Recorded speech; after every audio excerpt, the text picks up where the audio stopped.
যে আরো এরকম অনেক বাচ্চা তো মারা গেছে, অনেক মানুষ মারা গেছে ওদের গাফলতির জন্য। যেটা করার ছিল সেটা করেনি, যেরকম হিসেবে কাজ করার ছিল সেরকম তো করেনি। কাজ চলতে চলতে ভেঙে বসে গেছে।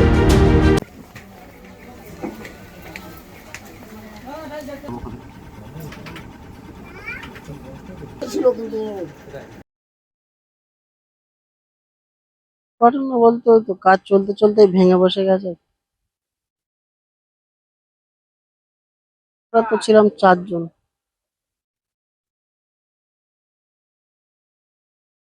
ঘটতে পারে এরকম, তো বুঝতে পারলে আর ওখানে থাকতাম। হট-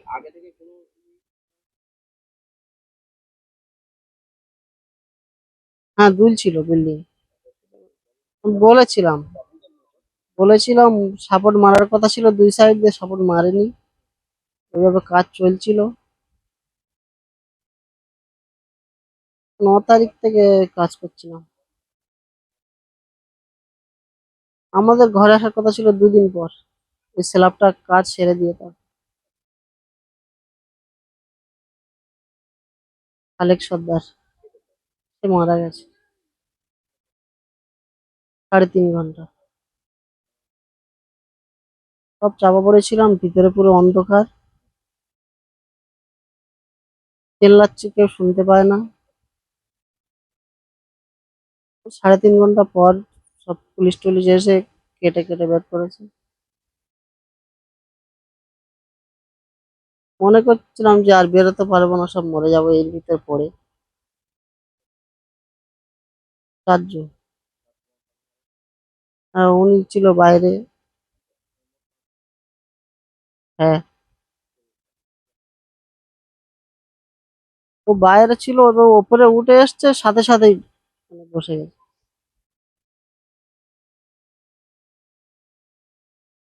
ও ভিতরে আমার সাথে কথা বলছিল।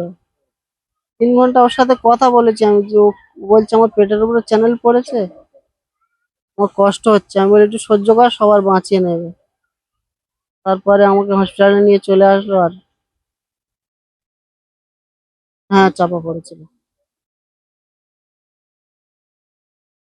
মুস্তাকিম গায়েন। হ্যাঁ, হ্যাঁ, ফ্র্যাকচারটা ঠিক মতো বানানো হয়নি, সাপোর্ট ফাপোর্ট কিছু দেয়নি।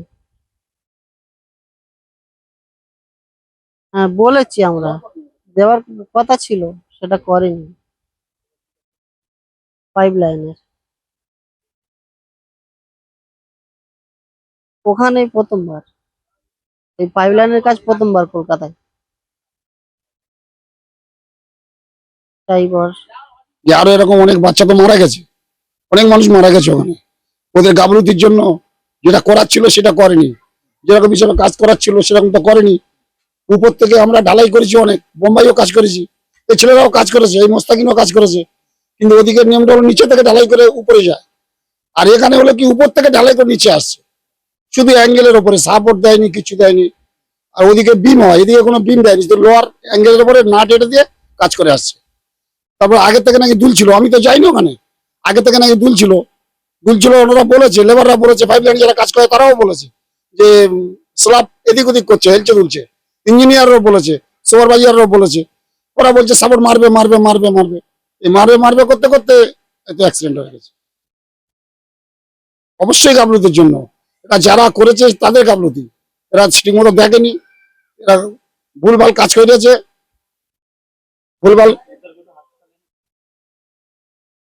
চিকিৎসা হয়েছে। বলতে গেলে আমার ভাইপো তো বলছে, মোস্তাকিম তো বলছে যে আব্বা আমার ভাই সোহেল পড়ে আছে ওখানে। আমি বলছি আমার তেমন কিছু হয়নি, সোহেল ওখানে আছে, সোহেলের বার করো, সোহেলের বার করো।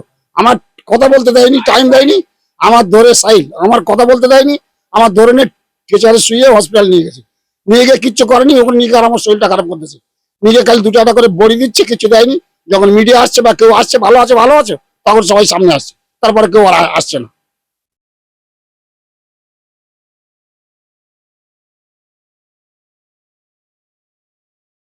অবশ্যই শাস্তিমূলক ব্যবস্থা নিতে হবে।